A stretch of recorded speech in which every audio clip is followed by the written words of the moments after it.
Este es un podcast de Craft Courier,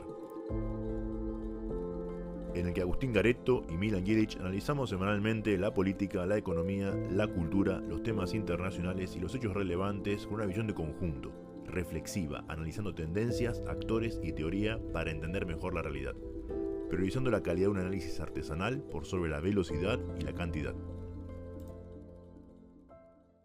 Hola, bienvenidos a todos al séptimo episodio de la tercera temporada de Craft Courier. Hoy ya contamos con Agustín, que está de vuelta. ¿Cómo andas, Agustín? Hola, miran, todo bien. Por suerte, no solo de vuelta en el podcast en sí, sino de vuelta en Buenos Aires, lo cual hace que sea distinto los tiempos, las formas. Se me va a escuchar distinto, seguro. La verdad que detesto cómo se escuchaba en los episodios anteriores por el micrófono que utilizaba. Por lo cual es como que realmente ahora arrancó mi ciclo en Craft Courier 2025. Bueno, hay muchas cosas que en el país arrancan recién en marzo. Por lo general, siempre se dice que marzo es el primer mes real de la economía, de la política. Arrancó la política con la campaña, eh, la vuelta a clases de los chicos, las universidades. Todo el mundo vuelve, todos los equipos vuelven a estar conformados por sus miembros completamente, porque uno se va de vacaciones en diciembre, otro en enero, otro en febrero. Ya en marzo estamos todos activos.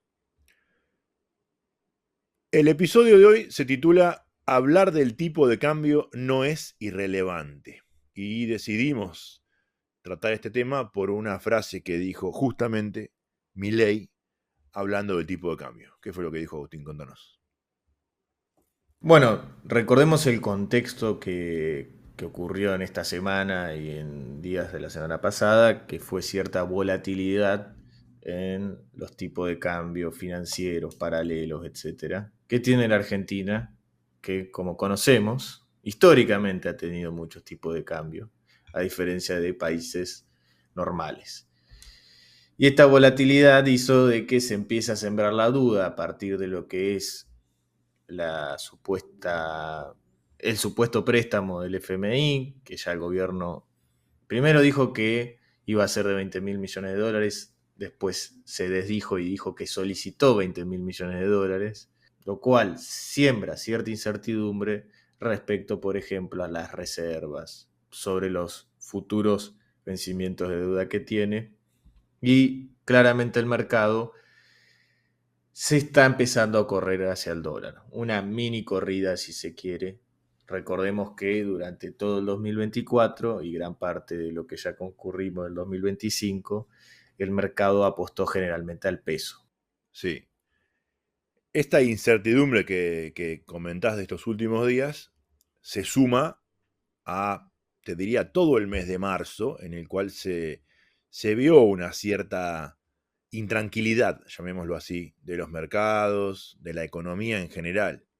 Recordemos todos los conflictos que hubo, de las marchas, de los problemas que hubo para que el Congreso se sesionara de manera normal, eh, la aprobación del DNU por el acuerdo con el fondo, y como que el mercado iba tomando un poco el pulso de eso, las acciones argentinas. Claramente no es algo que le afecta a la gente cotidianamente de un momento a otro, sí es algo que afecta en el mediano plazo.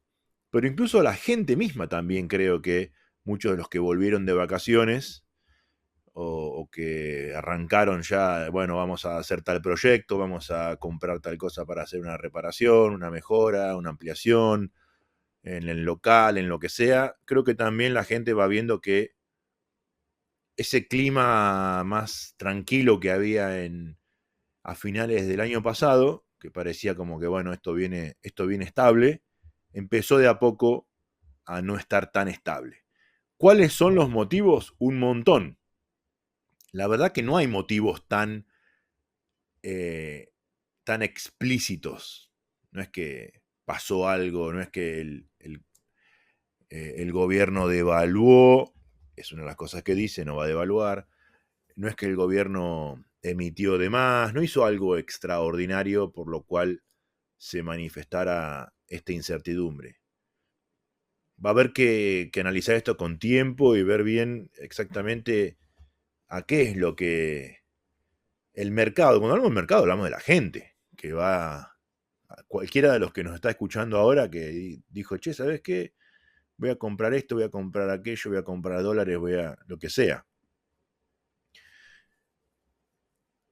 Creo que va a faltar un poco de tiempo, algunas semanas, algunos meses, no tanto más que muchos meses, pero algo de tiempo para entender mejor qué es lo que está generando este, este revuelo en el agua, ¿no? Incluso cuando uno mira el mar y ve que está revuelto, a ver cuáles son las opciones, hay varias, cuál es la principal, hay que esperar un poquito y ahí te das cuenta. Creo que está pasando eso, pero claramente cualquiera de nosotros puede ver que los precios han seguido aumentando, han aumentado en el último mes un poco más de lo que venían haciéndolo los meses anteriores.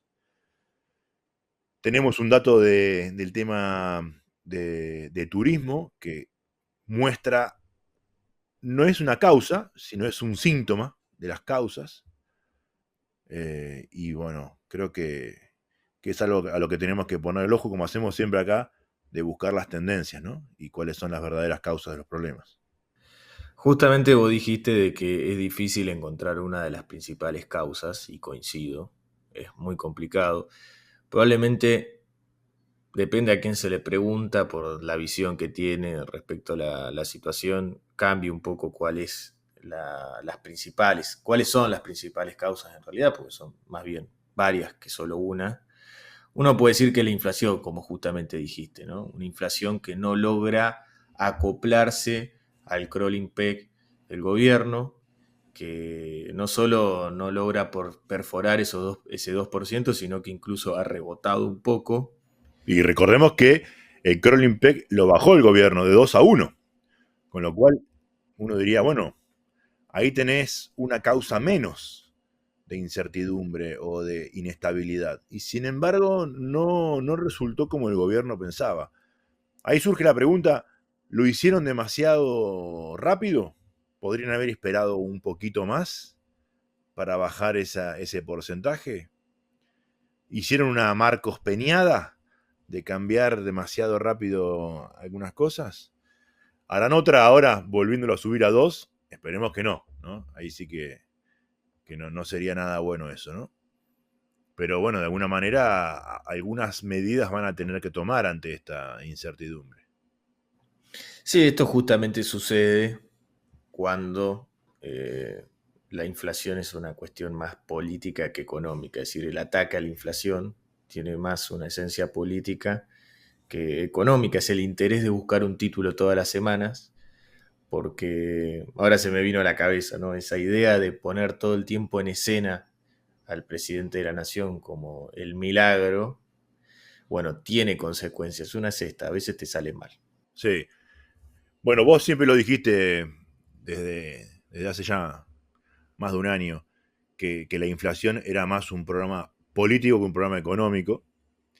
Y yo creo que como programa político les va bien, aunque ahora estamos justamente diciendo hay una inestabilidad, se puede llegar a levantar un poco, pero también creo que las personas que han sufrido todos lo hemos sufrido, ¿no? Pero quien tenga un poco de recuerdo cómo era la inflación hace 2 años o cómo era la cuestión del cambio de precios, y ahora de 2,5, capaz que no sé, supongamos pase a 3, se suba un poco, va a pensar, bueno, pero estábamos en 20, o en 10, o en 8, ¿no? Entonces tampoco es tan grave.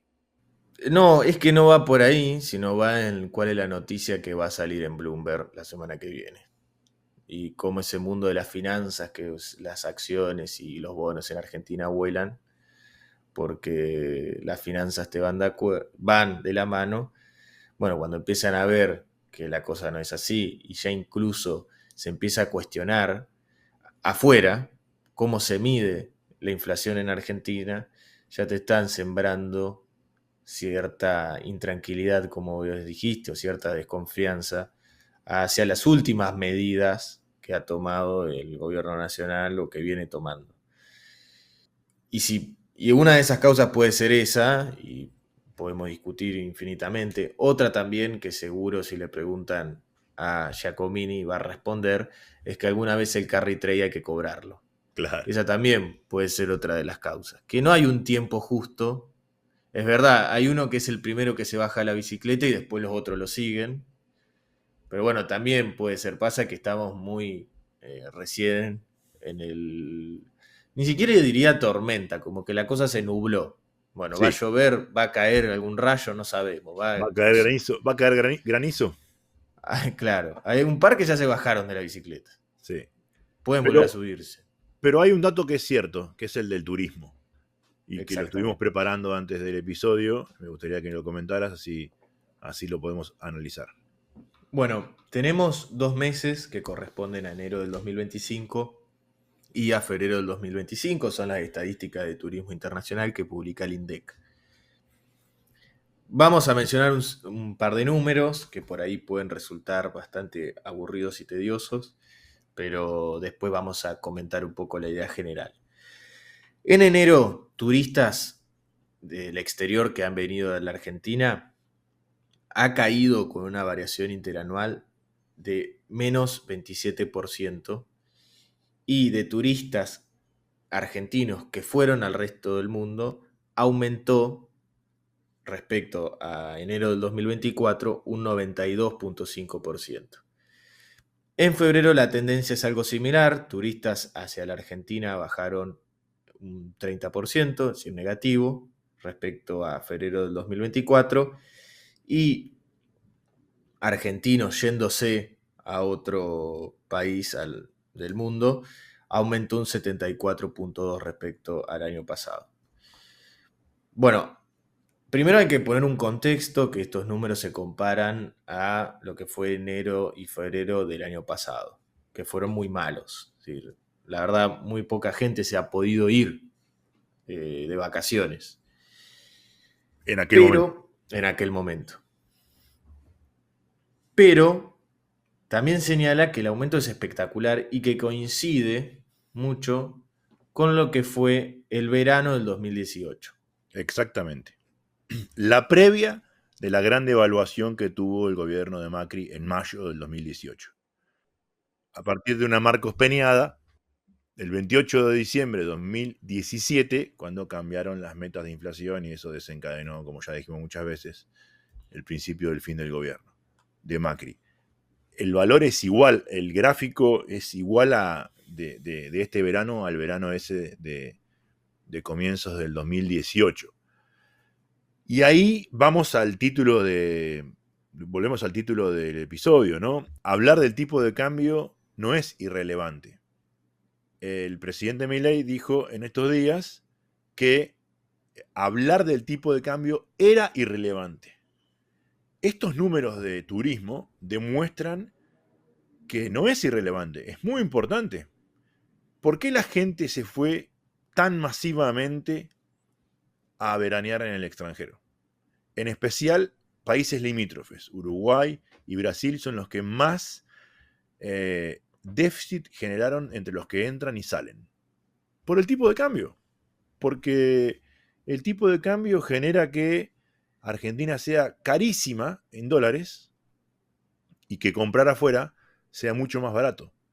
Hace 6 meses, 10 meses, era diferente. Y hace un par de años, mucho más. Recordemos la cantidad de brasileros que venían a comprar carteras y camperas de cuero en la calle Florida. Bueno, ahora están los argentinos comprando en los shoppings de Ciudad del Este, veraneando en las playas del sur de Brasil o yendo un fin de semana a Colonia. Tal cual. Que voy a comentar algo muy anecdótico, voy a tomar esa licencia. No siempre eso es el reflejo de lo que sucede, pero me parece para traerlo a colación.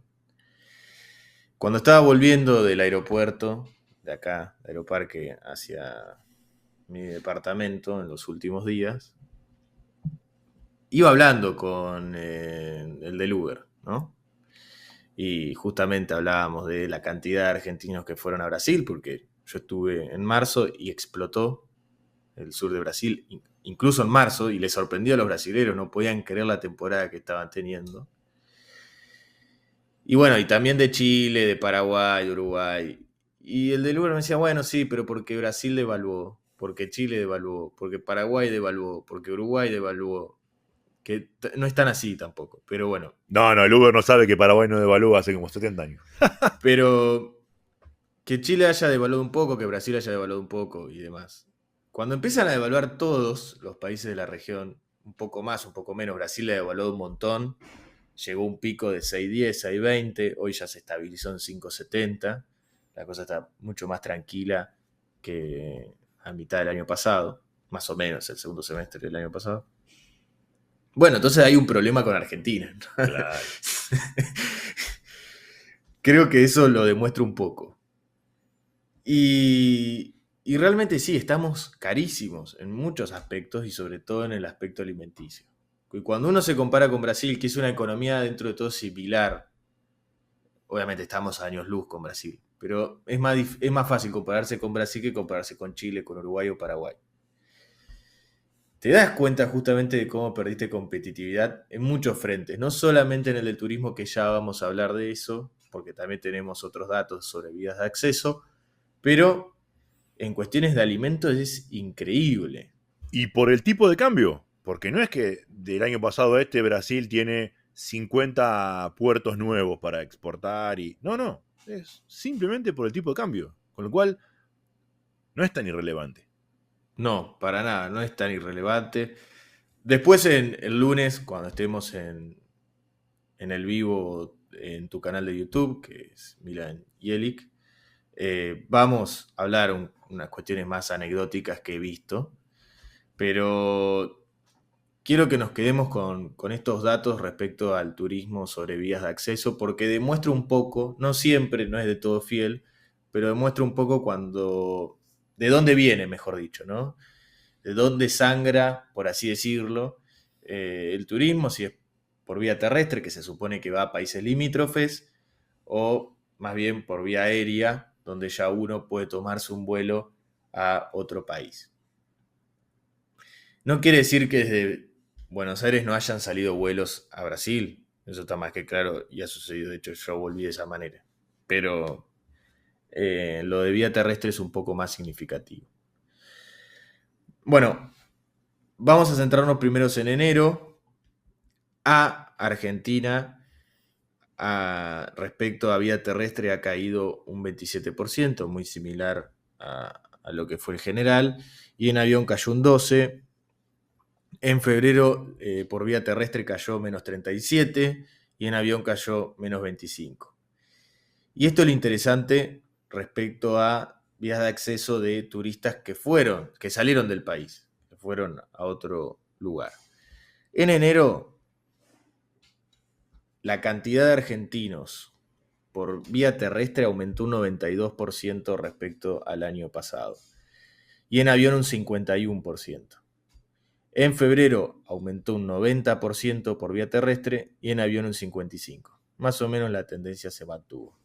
Y si uno ve de dónde es justamente el origen o el destino, perdón, de los turistas argentinos, como vos bien dijiste, son los países de la región.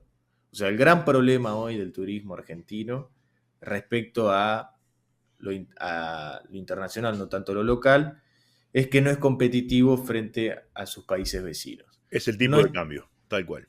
justamente, porque si bien no tiene, sería mucho mejor para un estadounidense venir con un tipo de cambio más favorable, no es el problema del estadounidense que no viene o No, el de europeo. hecho en estos mismos meses, eh, el, el intercambio con Europa o con Estados Unidos es 3, 4 veces más la gente que ha venido de Estados Unidos o de Europa a la Argentina que la que fue de acá a Europa o Estados Unidos. Con lo cual, no es tanto si les conviene o no les conviene venir ellos, sino que el costo de viajar allá es más grande y el argentino no tiene tantas capacidades de ir. Ahora, como mirás en la frontera con los otros países nuestros, acá vecinos, y eso sí es, me conviene o no me conviene, me tomo el auto y me cruzo el puente y cruzo Uruguay o cruzo Brasil o voy a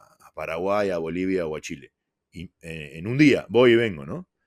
Ahí sí se nota muchísimo. El tipo de cambio influye y se torna sumamente relevante.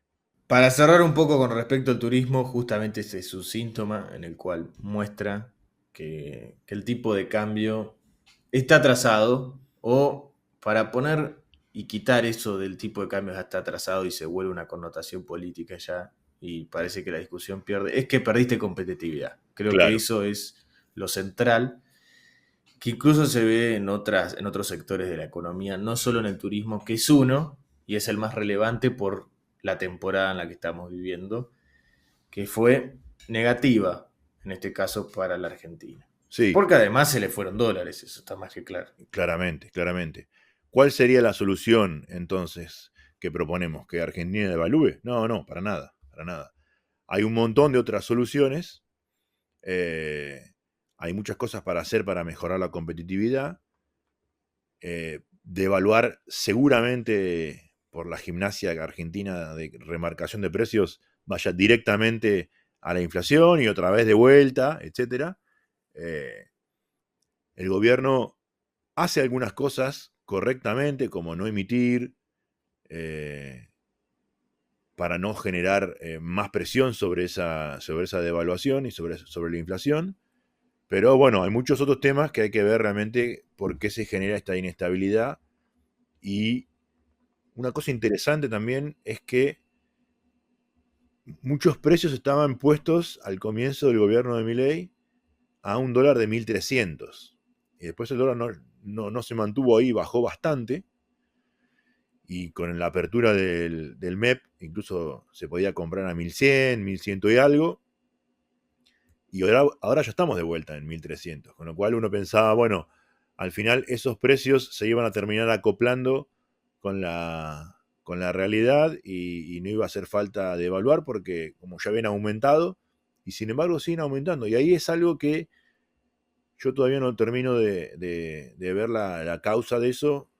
Creo que no, como dije antes, no la vamos a ver hoy, vamos a ver en las próximas semanas, a ver otras medidas y otras cosas que estén sucediendo y algunas consecuencias.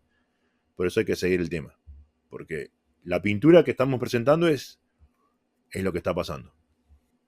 Y como bien dijiste, espero que no terminemos o que no tengamos el mismo derrotero del 2018. Que hasta ahora los actores están apareciendo, si bien en otra temporalidad, porque el FMI vuelve a estar en el centro de la escena, lo del FMI en el 2018. Pero en esa mesa famosa de Marcos Peña, del 28 de diciembre de 2017, estaban sentados Toto Caputo y Sturzenegger. Sí, están los mismos, está Toto Caputo. Ya incluso se empieza a hablar en esos rumores que obviamente no tienen mucha lógica, pero empiezan a aparecer este, bueno, ¿qué va a hacer el ministro en caso de que tenga que anunciar algo que sea una mala noticia? ¿Lo reemplazará Sturzenegger? ¿Será su momento? ¿Estará preparado para entrar a la pelea? Bueno, veremos, son rumores. Por ahora la noticia está en que finalmente está la posibilidad de que Argentina tenga un préstamo del FMI de 20 mil millones de dólares. Todavía tiene que pasar por el protocolo que propone el FMI, que recordemos que no es Estados Unidos solo, porque eso también se confunde, de que el FMI responde a Estados Unidos. Estados Unidos tiene, creo que el 16% de los votos, es el país que más tiene, por lo tanto tiene un poder de veto muy interesante. Pero eso ya como que dicen, bueno, pero está Trump, entonces Trump le va a facilitar la cosa. Bueno, es medio agarrado de los pelos. Sí, sí. Veremos qué sucede ahí. También es cierto que Argentina es el acreedor más grande del fondo y si lo deja caer, también el fondo cae, ¿no? Bueno, no es que cae, pero todos los directivos van a caer seguro. Entonces, para salvar su empleo y su muy buen sueldo que deben tener seguramente, no les conviene tampoco. O sea, nos pueden hacer sufrir un poco, pero no les conviene que terminamos cayendo. Justamente, y creo que esa razón tiene mucha más plausibilidad de ser que la de Trump. Sí, sí, sí. Bueno, ahora tocando otro tema y rebobinando respecto a las ideas que has tratado en el episodio número 6, el último episodio, respecto a las elecciones legislativas. Básicamente, ¿a quién le sacaría votos el gobierno nacional en las próximas elecciones? ¿A qué partido, a qué coalición? Para llegar a formar su bloque de diputados propios. ¿no? Y habías puesto los escenarios de Santa Fe, Buenos Aires, Ciudad Autónoma de Buenos Aires y la provincia de Entre Ríos. Así es. Que también se mantenía la idea de, bueno, cómo va a formar cierto oficialismo el gobierno nacional, ¿no? Cómo va a construir realmente gobernabilidad su gobierno. Porque hoy lo único que está haciendo es depender de los DNU y de que no se lo veten, logrando ciertos manejos de negociaciones con otras fuerzas políticas. Bueno, la idea es que eso no sea así el día de mañana, sino luego de las elecciones, y que logre formar un tercio de diputados propios. Decimos diputados porque es lo más fácil, ya senadores mucho más complejo. Y déjame comentar algo sobre ese episodio, que yo dije lo importante que era la cantidad de bancas, ¿no? Que es lo que realmente te determina quién tiene o cuánto poder tenés. Ahí mismo dije, es verdad que quien tiene el Ejecutivo tiene mucho poder, pero las bancas son las que te permiten pasar las leyes o impedir que te aprueben leyes que te puedan generar problemas, aprobarte DNUs en el caso del arreglo institucional argentino, etc. Y eso lo publicamos el viernes 21. El lunes de esta semana, el 24, esto mismo dijo Carlos Pañi en Odisea, ¿no? Así que bueno, confirmamos que Carlos Pañi nos escucha y toma en cuenta lo que decimos en nuestros análisis. Bueno, y siguiendo con esa línea, lo cual también es un problema de los últimos años y creo que desde Macri a la fecha, porque Cristina Fernández de Kirchner sí ha logrado mantener ciertas mayorías más allá de internas y demás, lo cual le permitía gobernar. Pero en el caso de Mauricio Macri, donde dependía de una coalición, que incluso a veces sus propios aliados le ponían límites, recordemos la figura de Elisa Carrió con la coalición cívica, que es como lo emblemático, pero los radicales también. No, los recales te diría más, porque Carrió le ponía muchas veces un límite moral, los radicales le ponían un límite de a ver cómo te podemos ensuciar la cancha, ¿no? Esa actitud de muchos radicales típica, muy extraña, pero que la hacían. Me acuerdo con el tema de las tarifas, que tenían cierta razón de que no se podía subir tarifas de golpe, pero le habían hecho le hacían un juego interno muy nocivo para la gobernabilidad. Sí, creo que producto de la alianza en el cual el PRO básicamente ocupó casi todas de los puestos en el Poder Ejecutivo y se vio medio como dejado de lado y fuera de la mesa chica el radicalismo en sí. Creo que También porque hay. había algunos quinta columna, quien no sepa qué es, googleelo, es un concepto muy interesante, varios quinta columna como Gerardo Morales, que respondía más a Massa que a los radicales. Sí, sí, tenía sus líneas internas y en relación a lo de Carrió me refería a su cuestión mediática, ¿no? Ese peso de que ella mismo siempre lo dice, yo le puse un freno a Macri, ¿no? Sí, sí, sí. Pero bueno, en esas cuestiones lo que quiero detallar es la dificultad que tenía el gobierno nacional en su momento en el Congreso. Que no es la misma dificultad que tiene ahora, está más que claro que el gobierno actual tiene más dificultades. Pero en ese momento Macri ya demostraba cierta dificultad o debilidad legislativa.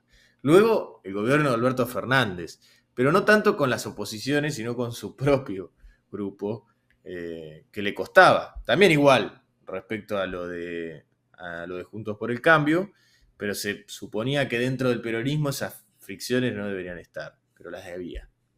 Y hoy con un gobierno que llegó, producto de un balotaje, que ha sacado un tercio en las generales, pero gracias a la institucionalidad argentina no tiene la suma del poder público, por lo tanto tiene que seguir igual los pasos que han tenido sus antecesores, ¿no? Entonces sí, controla, como bien dijiste, el poder ejecutivo, pero necesita de cierto poder legislativo para llevar a cabo su proyecto político.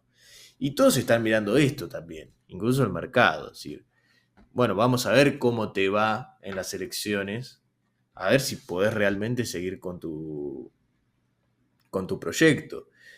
y que tu proyecto, fuera de lo de la de ley bases, que fue como la gran victoria del gobierno, incluso cuando hablo de proyecto no me refiero solo a las reformas estructurales, que recordemos que hasta ahora se presentaron muy pocas, sino con lo que se conoce como la batalla cultural. Tiene pies de barro, Sí. porque no hay un gran consenso respecto a eso. Es Por que ende están... no había programa. No, no, ¿Cómo obviamente va a haber no. consenso sobre lo que no hay? Por eso lo que quiero señalar es como que todo es muy frágil y de cristal, ¿no? Sí. Pero, pero analizando la estrategia electoral y de poder, muy objetivamente, creo que se pusieron un número alcanzable. ¿Viste cuando uno dice, no, te pusiste un objetivo muy, muy alto, inalcanzable? Yo creo que 90 diputados es un objetivo bastante alcanzable. Lo analizamos la vez pasada, ¿no? Con meter 2 por provincia en promedio, están muy cerca de los 90. En algunas un poco más, en algunos un poco menos, suman los aliados y ya con eso aseguran más de un tercio, ¿no?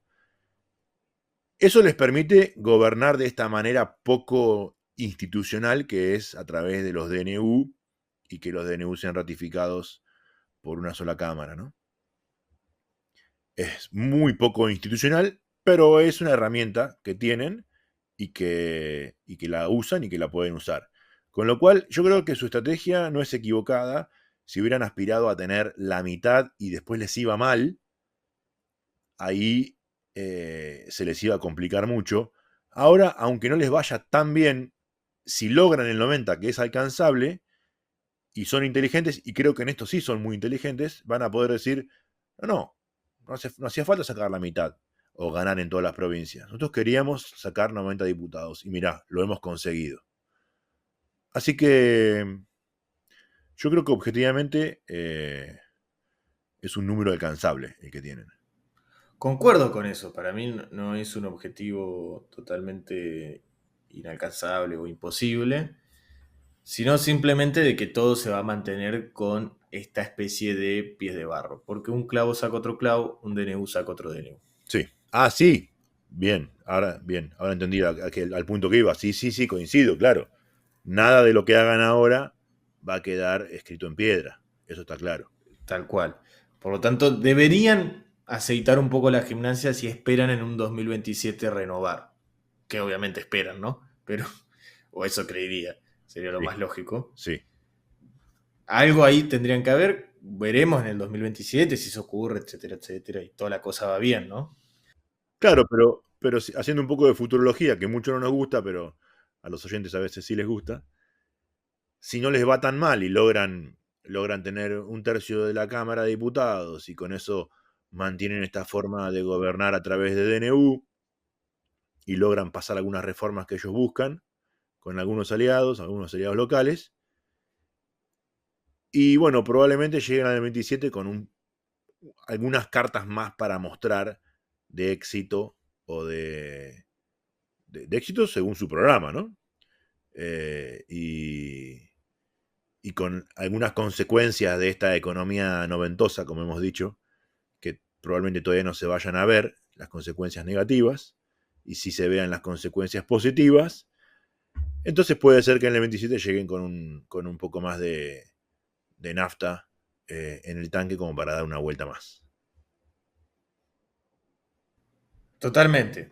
Pero centrándonos ahora en la actualidad, para llegar a los 90, como vos bien dijiste, van a disponer de ciertas alianzas y en cada provincia va a ser distinto, porque todo depende de cuál va a ser cuál es en realidad la configuración del poder actual, cómo se mide.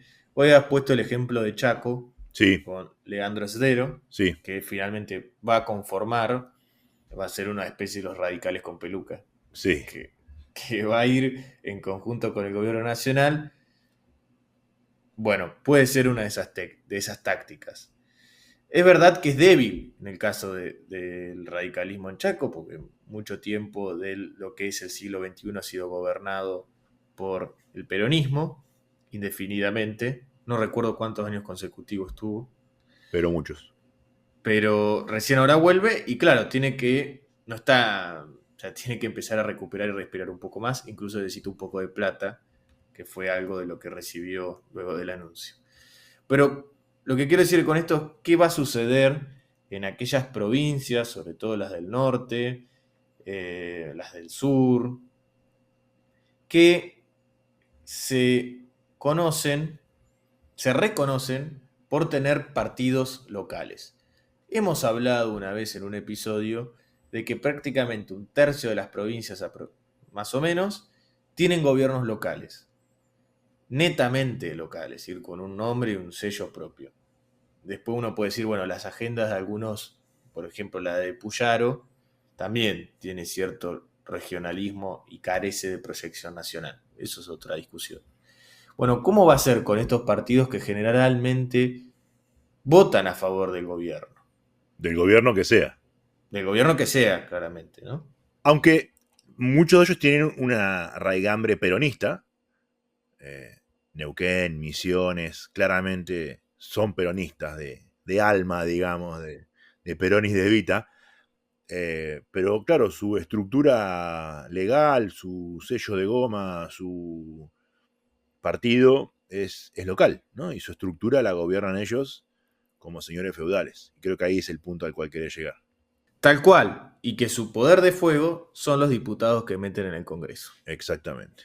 Porque esos son con los soldados que batallan para que luego, por aportes del Tesoro Nacional, reciban cierta recompensa producto de las leyes. Es algo que se ha utilizado a lo largo de la historia política democrática argentina, desde Arturo Frondizi. O sea, no estamos diciendo ninguna novedad, ni hay que culparlo a Javier Milei por este recurso, pero sí es cierto de cómo piensa ir a esas provincias, cómo va a participar esas provincias. ¿Se va a sumar al partido del gobernador o se le va a poner en la vereda de enfrente?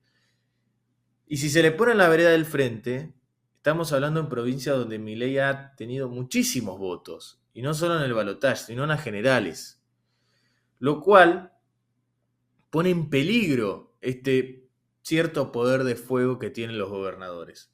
Bueno, se va a formar una especie de batalla en algunas situaciones, quizás en alguna provincia sí, quizás en otra no.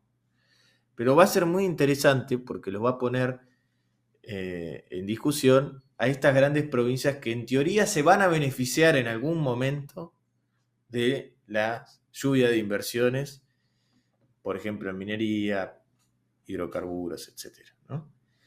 Bueno, estamos en ese momento donde se pesan los boxeadores por ahora. Que es el momento en el que muchas veces se tiran una piña Sí. indebida, pero bueno, están siempre midiéndose a ver qué hacen. Va a ser algo que vamos a ir viendo en las próximas semanas, porque cada provincia va a empezar a definir su calendario electoral, de hecho ya algunos ya lo han hecho. Entonces vamos a ver un poco qué alianzas se forman y vamos a, bueno, poder armar un poco el rompecabezas. Una de las últimas noticias que ha salido y que parece que en la ciudad de Buenos Aires van con todo, es que aparentemente Adorni va a ser aparentemente no, va a ser el candidato de la Libertad Avanza para las elecciones en Cava, que recordemos son desdobladas las de la legislatura porteña, como habías comentado en el episodio anterior. Sí, sí. Y para agregar algo que ya lo dije, pero no deja de sorprenderme que los pesos más pesados, o de los más pesados que tiene, hablando del peso de los boxeadores, que tiene cada una de las alianzas o partidos en la Ciudad de Buenos Aires, van a ir todos por cargos a la legislatura. Es raro, ¿no? Y es llamativo, porque uno pensaría, che, yo tengo a Mike Tyson en mi equipo. Y lo mando a la pelea de fondo, ¿no? La primera, que no, cuando el estadio está vacío, todavía no llegó ni se prendieron las luces de la cámara, ¿no? Es raro. Hay muchos que dicen, bueno, pero falta tanto para octubre que hay que medirse, hay que pesarse ahora, ¿no? Bueno, puede ser. ¿Repetirán después de vuelta? ¿Los mismos? ¿Otra vez testimoniales y así sucesivamente? No sé, es raro. Me llama la atención. Lo dije la semana pasada y lo remarco ahora porque me llama muchísimo la atención que se vayan a pelear todos en por la legislativa local, y no sé, después quién va a ir a diputado nacional, va a ir uno que no conoce a nadie, uno que es comunero ahora. Es raro. Lo que sí demuestra, y ya vamos con el último tema, es que apuestan por todo. Porque si pones a este luchador o a este boxeador, es porque querés ganar la pelea. Lo Tal cual. cual le está señalando al pro, va a tener que poner a alguien por lo menos de la misma altura. Jugando de que estimo que Adorni es alto, no sé, pero parece que lo es. Así que poner a alguien de la altura de lo que mide Adorni, que claramente mide mucho, ¿no? Sí. Bueno, y ahora vamos con el último tema, que es Alemania. Porque habíamos hablado de, bueno, el cambio de gobierno, de la coalición. Recordemos que el próximo canciller va a ser el demócrata cristiano Friedrich Merz, que es el que va a sustituir al saliente que es Olaf Scholz. Bueno, se aprobó lo que nosotros hemos hablado, esta reforma constitucional sobre el freno de la deuda, donde los gobiernos federales e incluso nacional se van a poder endeudar un poco más, porque esto tiene ciertas restricciones en la Constitución de Alemania. Ya sabemos lo que significa la deuda en Alemania, la historia de la deuda en Alemania. Por poner un ejemplo, la República de Weimar, bueno, trae un poco de estos temores. Por eso la Constitución de Alemania es muy restrictiva respecto a tomar deuda. Y finalmente se consiguió esta reforma constitucional gracias a los votos de los demócratas cristianos, los socialdemócratas, que son los que formaron la coalición de este actual gobierno, pero también de los verdes, ¿no? Muy importante ese punto. Y también el punto de que esta conformación que votó el anterior, no es la actual, por las dudas, ¿no? O sea, estaba también, por ejemplo, la BCW, ¿no? La de Sarah Wagenknecht, de la izquierda populista y demás. Lo cual fue muy gracioso las fotos y las cosas que se han dicho. Y además de esta cuestión que apunta a que Alemania va a salir de su estancamiento económico, también se difundió, o en realidad ellos mismos lo difundieron, una especie de programa con lineamientos generales que está propuesto a ser la próxima gestión de demócratas cristianos y socialdemócratas.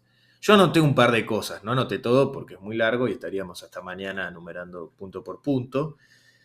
Pero bueno, claramente Alemania va a apuntar a dos cuestiones que ya hemos hablado para salir de su estancamiento. El rearme. Otra cuestión muy sensible a los alemanes. Tal cual. Y los proyectos de infraestructura, que básicamente fue la forma en la cual la Alemania nazi salió de más que estancamiento, depresión de Alemania cuando tomó el poder. Sí, la Alemania nazi, la Unión Soviética de Stalin y el Estados Unidos de Roosevelt. Todos hicieron lo mismo. Sí, tal cual, pero justamente centrándonos en el caso alemán, es como volver. Cuando dicen, bueno, hablamos del fascismo y volvimos 100 años hacia atrás, bueno, estas también son dos de las maneras en las cuales se vuelven a 100 años atrás. Sí, sí. Y habíamos hablado, si alguno se recuerda y tiene la memoria fresca, ¿qué va primero, qué fue primero, si el huevo o la gallina? Es decir, es el rearme porque queremos ayudar a Ucrania y que no avance Rusia, o en realidad el rearme es para reactivar la economía de Alemania. Eso lo habíamos hablado. Yo creo que lo segundo me parece que tiene un poco más de peso, pero Alemania va a apuntar a esto.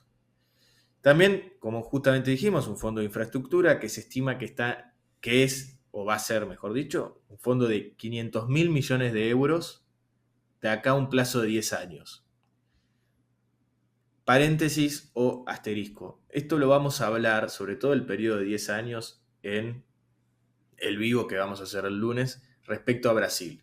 No tanto con datos, sino más bien con anécdotas que he visto y compararlo con Argentina en los últimos 10 años. Y además de estos 500.000 millones de euros, también 100.000 millones de euros para lograr la neutralidad energética.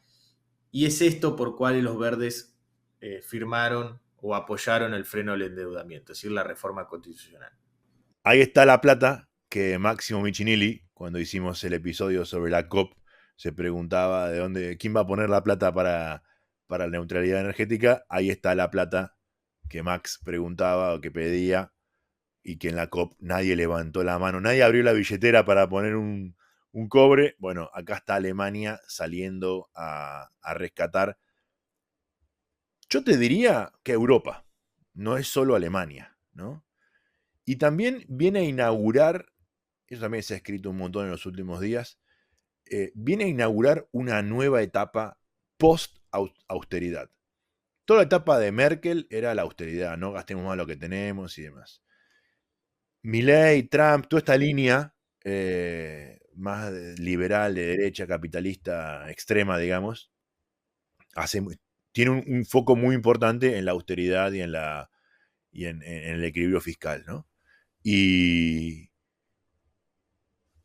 gran parte del populismo de derecha, llamémoslo así, aunque en la media también de izquierda, que amenazan a los grandes y viejos partidos europeos, como el socialista o los demócratas cristianos, en cualquiera de los países, tienen esta línea, ¿no? De no gastar más. Ahora, lo increíble es que Alemania lo tenía con Merkel y ahora se dan cuenta de su estancamiento y dicen, no tanta austeridad, gastemos, pero gastemos en lo que hace falta, ¿no? Que claramente es infraestructura. Bueno, el tema del rearme es muy interesante, muy interesante. He estado leyendo últimamente cómo hay no sé si es moda, pero es una pequeña tendencia en muchos países grandes de Europa, Francia, el Reino Unido, Alemania, de muchos articulistas y analistas que dicen, bueno, miren que lo de Rusia es una amenaza real. Organicémonos porque están en el patio, ¿no? Golpeando la puerta de atrás. Ya pueden venir a atacarnos adentro de nuestra casa en cualquier momento. Sin duda es que es real y que además es otra cosa real, es que Estados Unidos parece retirarse Sí, de esta cuestión. Y hay otra cosa también real, que se empieza a hablar del ejército europeo, también. lo cual es algo totalmente nuevo, es decir, estaríamos ante un ejército continental en el cual cada país, dependiendo de su fuerza, aportaría a esta especie de ejército europeo. Y han salido encuestas muy interesantes respecto a este tema de la guerra, etcétera, y de otras cuestiones más. Y muchos encuestados confiarían más en un ejército europeo que en un ejército nacional. Sobre todo los encuestados que están más cerca de Rusia. Claro. Pero es muy interesante que se empiece a hablar de esta especie de ejército europeo, que obviamente es totalmente incipiente. Eso me recuerda mucho a una década o más atrás, en el intento de hacer una constitución europea, que fue boicoteada por muchos países, el principal de ellos Francia, que intentaba dar el salto de una unión de países a una nueva nación, ¿no? La nación europea, que como dije, naufragó, pero bueno, el ejército es uno de los primeros elementos que tiene un Estado. El primero es cobrar impuestos, que ya lo hace. Que ya lo hace. Bueno, después otro de los puntos que también he anotado de este programa son bajar los costos en energía, por un lado vía impositiva y por el otro lado fomentando la creación de centrales de gas. Y esto es algo muy interesante porque recordemos Rusia y lo que fue Merkel con Putin y el gas alemán, el gas ruso, perdón, que obviamente se vio cortado luego de la invasión de Ucrania. Ahí lo paradójico es que ellos cerraron todas sus centrales nucleares y ahora tienen que volver al gas por esa medida. Ahí es donde yo estoy súper a favor de trabajar por un mejor ambiente, pero no soy ideológico en que no se puede hacer nada porque todo afecta al ambiente. Está bien, hay cosas que afectan más y cosas que afectan menos. Uno puede hacer hasta un impacto positivo muchas veces, generar algo bueno, pero claramente la energía nuclear es mucho mejor que la de gas y cerrar todas las plantas y ahora tener que no tener para calefaccionarse Y ahora querer volver al gas, bueno, también el gas es mejor que el carbón, es verdad, pero es un error estratégico que cometieron antes. Sí, la pifiaron. La pifiaron, tal cual, sí. Otra de las cuestiones que salió en este programa de líneas generales es la cuestión del libre comercio, ¿no? Que obviamente lo menciona Estados Unidos, ya vamos a hablar un poco de eso, pero también lo menciona el Mercosur. Mantiene un poco lo Existimos. que... Sí, mantiene un poco la línea de Scholz.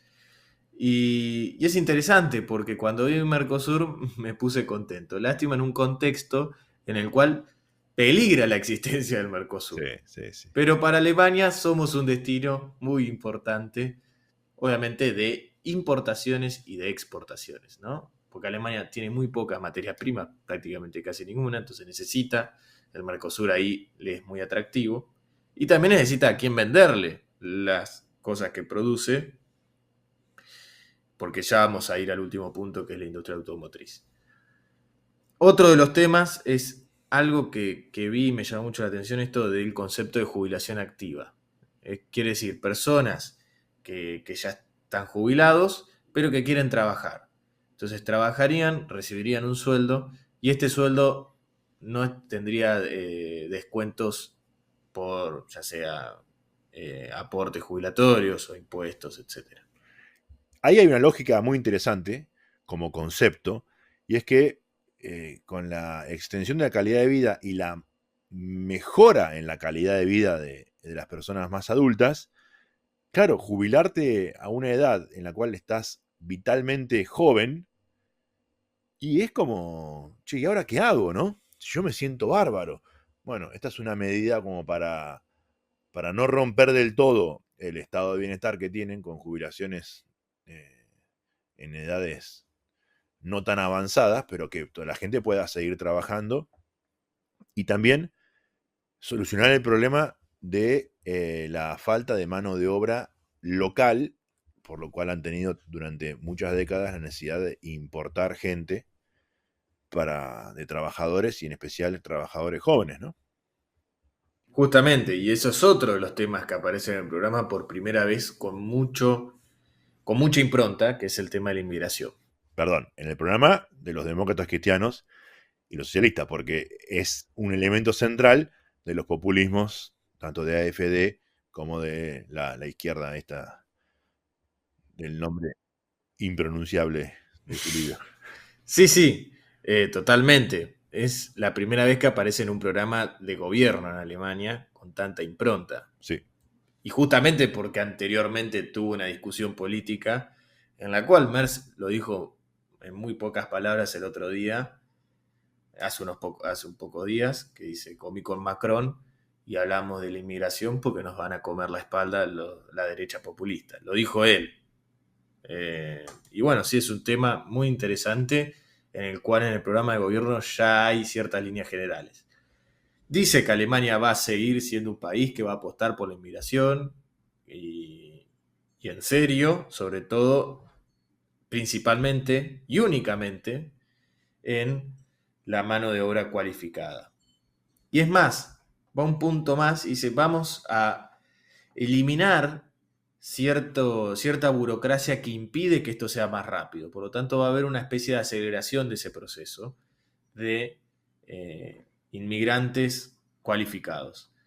Pero vamos a barrer con la inmigración ilegal, vamos a dejar de tener asilo para refugiados de ciertos países, sobre todo de Medio Oriente, y otras cuestiones más que van de la mano de esta especie de cerrar la frontera o a inmigrantes en general, lo cual Alemania lo tiene desde hace muchas décadas. sí, Recordemos el caso turco o la cuestión turca. sí, sí. Y por último, lo que he anotado de este programa es que Alemania va a seguir apostando por la industria automotriz. Y lo único que han dicho, lo más importante, es, por ejemplo, eliminar las multas de exceso de dióxido de carbono. O bajarlas por lo menos, ¿no? Para apostar, para seguir apostando en la industria automotriz, que como todos saben es la industria de punta de Alemania, que se va amenazada por muchos frentes. Primero por por la productividad china. China produce autos a menor costo y que compiten con los autos que produce Alemania. Algo de los autos chinos vamos a hablar también en el próximo vivo respecto a lo que es en Brasil. Pero también está amenazada por otro lado, y acá podría entrar el Mercosur, por Estados Unidos, que es el principal destino de las exportaciones de la industria automotriz alemana, por el tema de los aranceles, que Trump sigue anunciando de que va a ponerle aranceles a los autos importados en este caso, y el cual Japón y Alemania ya están en alerta. Básicamente esto es un poco de lo que se viene del nuevo gobierno alemán, y es interesante de por qué hablamos del nuevo gobierno alemán. Bueno, porque Merz se posiciona como una especie de futuro líder europeo. Por eso es interesante desde el comienzo empezar a hablar de él y de su próximo gobierno. Es decir, se ponen muchas fichas desde muchos lados, sobre todo de lo que se conoce como los lados intelectuales, por así decirlo, producto de que a Europa le falta una especie de líder, sobre todo desde la salida de Merkel de la discusión política, más allá de sus aciertos y desaciertos. Sí, sí, sí. Y claramente, como dijimos, ya está planteando temas que son distintos de los que había, cambian un poco el foco, ¿no? Dejar la austeridad, pasar a hablar de un ejército europeo, defensa, recuperar la industria local, levanta los temas de inmigración que, como dijiste muy bien, se los estaba llevando el populismo, en especial el de derecha, y que no es solo a Alemania lo que a Francia le pasa, a los demás países también le pasa. Entonces los líderes más moderados de otros países ven en Merz como un muy buen aliado y un muy buen primus inter pares en la discusión europea. Vos mencionabas punto por punto los que más te llamaron la atención del programa. A mí lo que más me llama la atención es el programa. Ya lo dije, siempre cuando hay cambio de gobierno en Alemania, lo repito, me parece fantástico que discuten sobre el programa. Tienen un programa. A uno le gustará más, a uno le gustará menos. El del gobierno semáforo anterior era distinto, pero había uno sobre el que discutían en detalle al nivel del punto y la coma. Y cuánta falta nos hace eso, ¿no? Totalmente, y este programa así presentado tiene una discusión de trasfondo que aún continúa. El martes el Bundestag cambió, ya tiene la nueva conformación, pero el gabinete sigue siendo el de Scholz de manera interina, porque Alemania tiene muy fijo eso, de que bueno, tiene que estar todo perfecto antes de la asunción del canciller, pero se discute, tiene que ser aprobado, tiene que tener un apoyo parlamentario que se presume que lo va a tener porque son ellos los que van a formar parte de la coalición. Pero sí, hay cierta especie de ritual detrás del programa, en el cual intenta bajar línea, básicamente, ¿no? Y de que nada de esto está improvisado. Es que tienen claro que no se arranca a construir una casa si no hay un plano antes. Justamente. Y bueno, creo que ese es un gran cierre para el episodio de hoy como concepto general de qué sería una buena política. Así es. Bueno, como lo dije, nos veríamos nosotros el próximo lunes, así es, en el video que hacemos en YouTube. Y el que quiera nos puede ir a visitar. Y si no, nos vamos a ver el próximo viernes por esta misma plataforma y de la misma manera en Craft Courier en Spotify. Hasta la semana que viene y hasta el lunes a los que nos sigan en YouTube entonces. Hasta la semana que viene, muchas gracias y buen fin de semana.